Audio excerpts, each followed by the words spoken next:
All right, hello everybody. Welcome back to another teaching video with Mr. Scarana.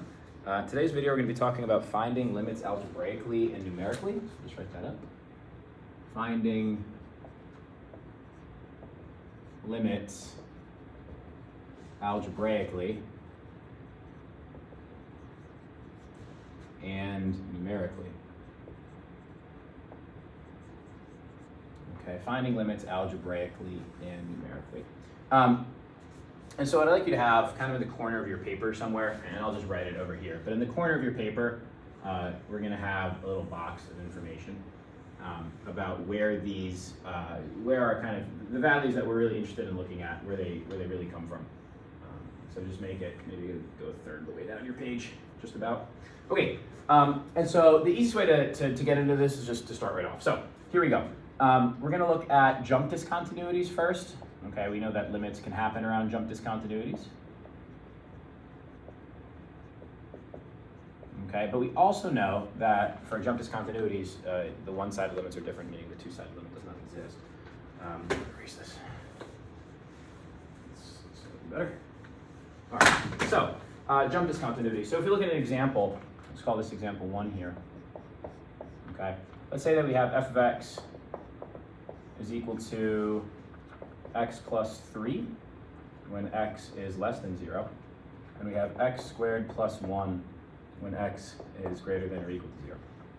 Okay, so let's try to find a few things. Let's first find the limit as x approaches 1 of f of x. Let's find the limit as x approaches 1 from the left of f of x, and let's find the limit, let's find the limit as x approaches 1 of f of x. Limit as x approaches 0 of f of x, okay? It will just, and then I'll write a few things down. Limit as x approaches 0 from the left of f of x.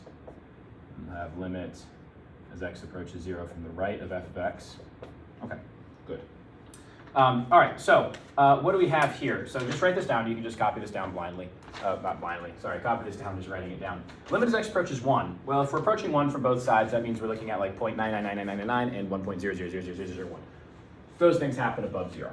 Okay, so we're really just going to be plugging it into here. This function itself does not have a any sort of discontinuity, so we can just plug in 1. 1 squared plus 1, which is just 2. Yeah. Okay, this is the first thing that we can do. Algebraically and numerically, when we look at limits, if there's no discontinuity somewhere, most oftentimes we can just plug in the number. Okay, we just plug in the number, we're happy. But now there are times where in this case, limit as x approaches 0, the left-sided limit and the right-sided limit are different because it's a piecewise function. Okay, these jump discontinuities often come from piecewise functions. So we have to analyze the left side and the right side. So we'll start off with the left side. So the left side of 0 is like negative 0.0000001. That happens here. Okay, so we're looking at this function. So negative 0.0000001, tiny negative number plus 3 is functionally 3, so you're going to be approaching 3 from this side. Now on this side, 0 from the right, so 1.0000001, you're looking at a number greater than 0. So it's going to be basically 0, something slightly larger than 0 squared, which is 0 plus 1 is 1. Left side limit's 3, right side limit's 1, two-sided limit, therefore, does not exist. Okay, hopefully pretty straightforward. This gives us, these three things together, this gives us a jump discontinuity. This is a jump discontinuity. This comes often from a piecewise function. It comes from piecewise function. So in your box, here's what I think you can write. You can write, first thing, big J, jump discontinuity, comes from a piecewise function. Okay, now ideally, pause the video right now, because we're about to go on to example 2. We're about to talk about infinite discontinuities. Okay, so I paused the video. Hopefully you had all that kind of copied down. Now recall this, and this, and this, and this, and this, and that. That jump discontinuities often come from piecewise functions. And they come from the breaking point of piecewise functions. Okay, and I'll be careful here. Piecewise function, really the breaking point of piecewise functions. Okay, so jump discontinuities. The next thing we can look at is our infinite discontinuities.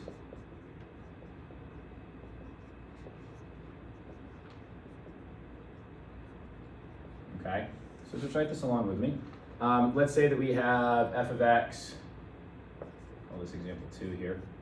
So you have f of x equals x plus 4 over x minus 2, okay? So now we can do a few limits here. Let's do limit as x approaches, limit as x approaches 3 of f of x.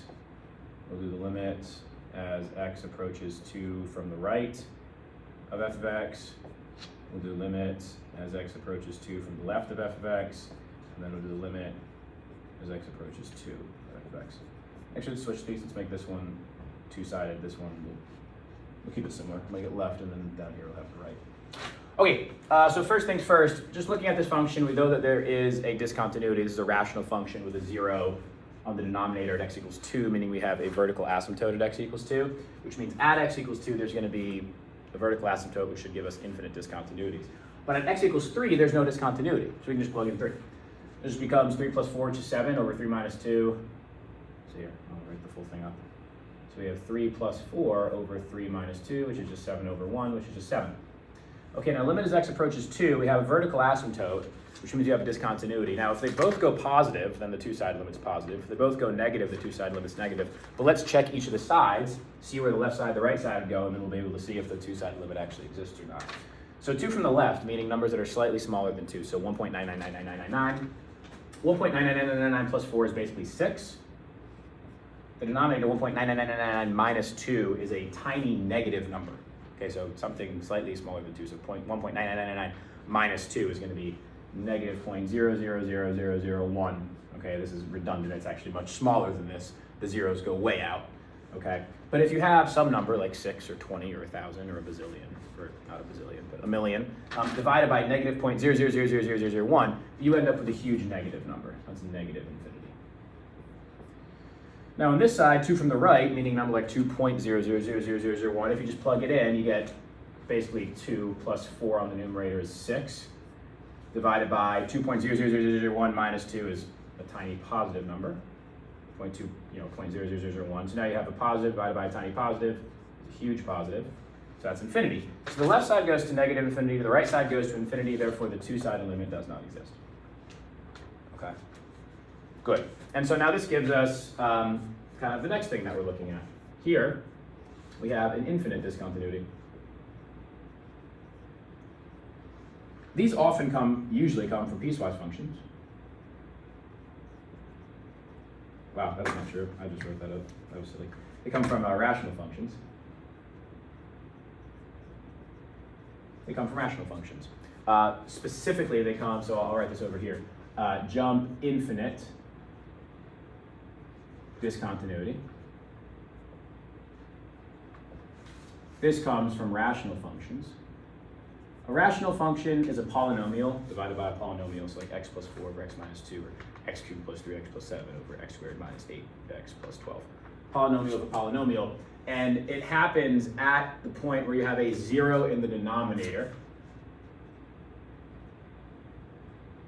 and that 0 is not in the numerator.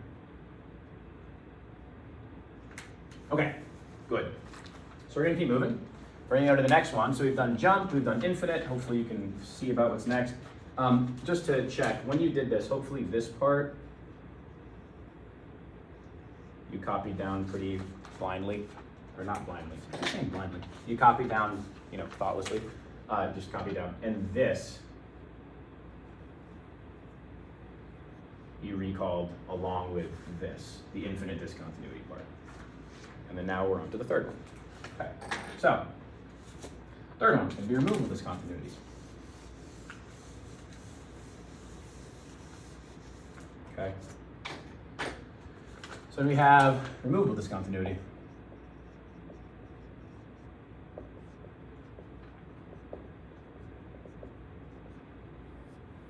Okay, let's use an example here.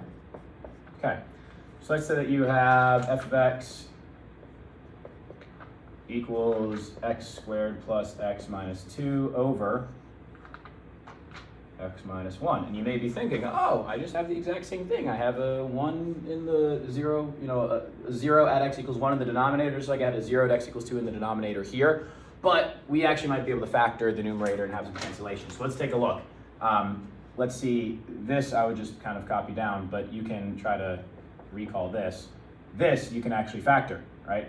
F of x equals x minus 1 times x plus 2 over x minus 1. So now these two things factor. And this factors into these two, and now these two can cancel.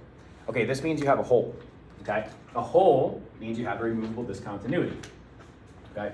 So graphically, if we were to graph this actually, x minus 1 divided by x minus 1 is just 1. So really all this looks like the function x plus 2, but you have a removable point at x equals 1. So I just erase it and draw a circle there.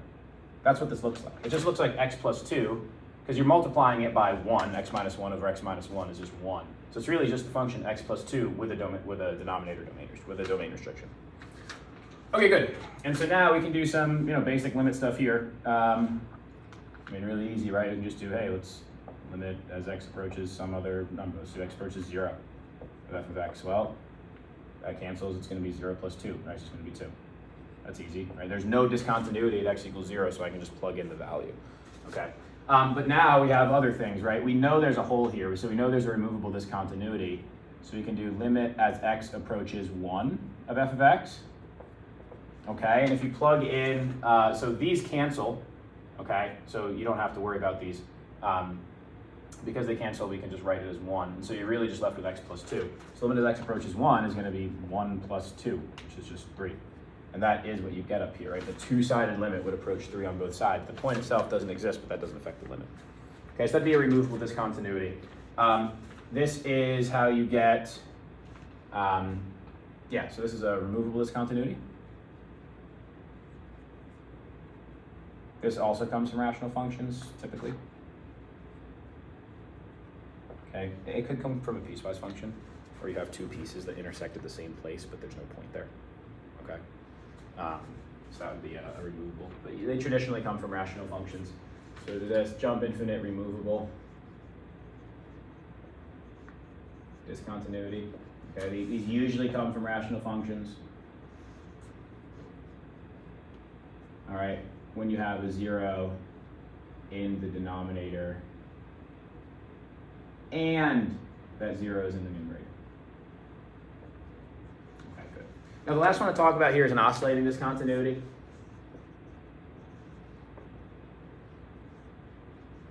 Okay, now oscillating discontinuities, these happen to the squeeze theorem, which will not be discussed in this video. So that's all we're doing for this. Hopefully this makes sense. This is kind of a numerical algebraic approach to finding discontinuities without really using graphs. You can throw a graph in there if you'd like to kind of help visualize it. But hopefully this is pretty approachable. All right, we're just going to use gyro again, jump, infinite, removable. Those are and oscillating. Those are our standard discontinuities, which we've already looked at a ton graphically and all, given a limit-based approach, like starting with the limits, then draw a graph. Now we're just able to start with the algebra, the algebraic expression of the function, and identify what the limits are and if there are any discontinuities without using a graph, just by using an algebraic or numeric approach. That's all. I'll see you in class. Thank you.